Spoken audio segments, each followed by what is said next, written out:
Hey guys, we are back in the garden again. I just wanted to do a quick little video about planting tomatoes since this is the time of year most of you are transplanting these into the garden. So I grow mine in a greenhouse to start them and then transfer them into these little solo cups as they get bigger. And what I did was I just evenly spaced them where I want to put them in this bed.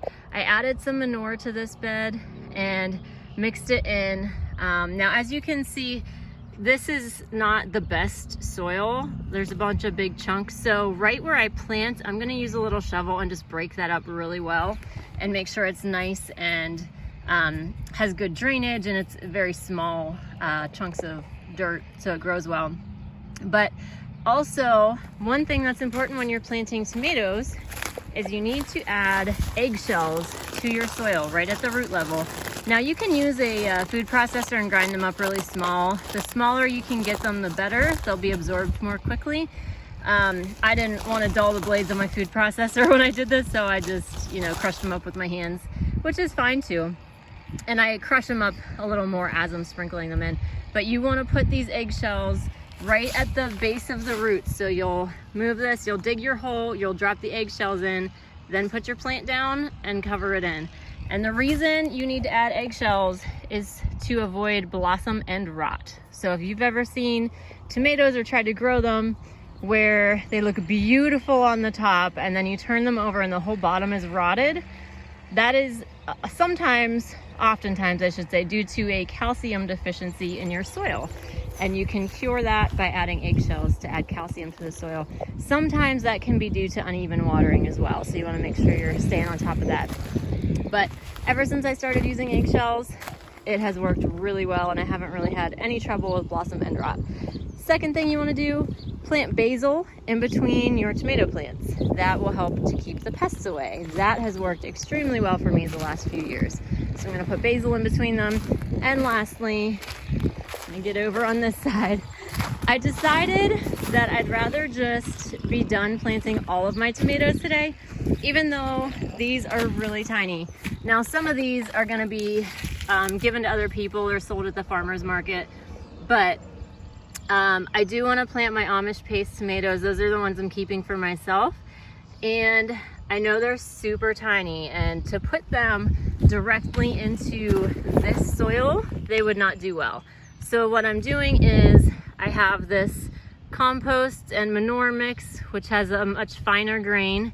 And then I also have another extra bin of potting soil.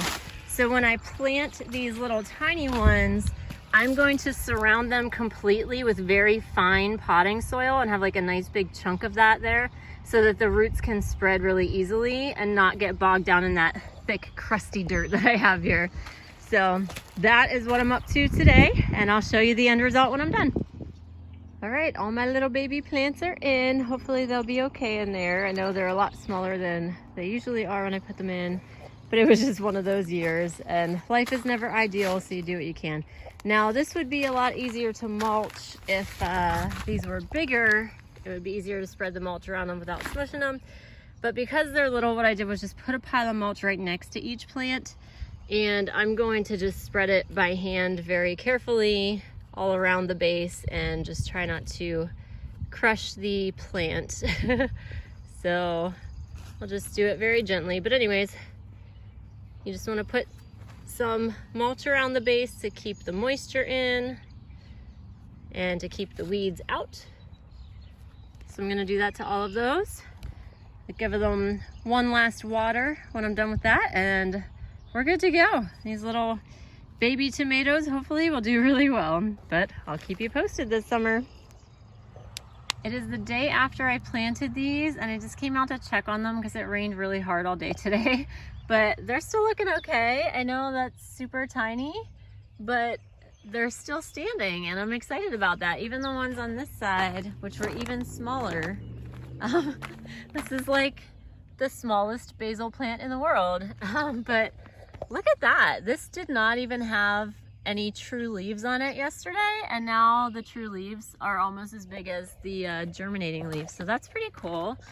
These guys seem to be doing really well. They're all still standing, Wow, that's a lot of growth from one day. I guess they really liked the rain. So they all look good. I'm excited. So that just goes to show you, you can plant little itty bitty teeny tiny seedlings in the ground with success if you do it right. And honestly, at this size, even if they did die, I could put a seed in the ground and only be about 1 week behind where I'm at right now. So I figured it's worth the risk. Let's get them in. But I'm excited. These look good. Thanks for watching, guys. We'll see you next time.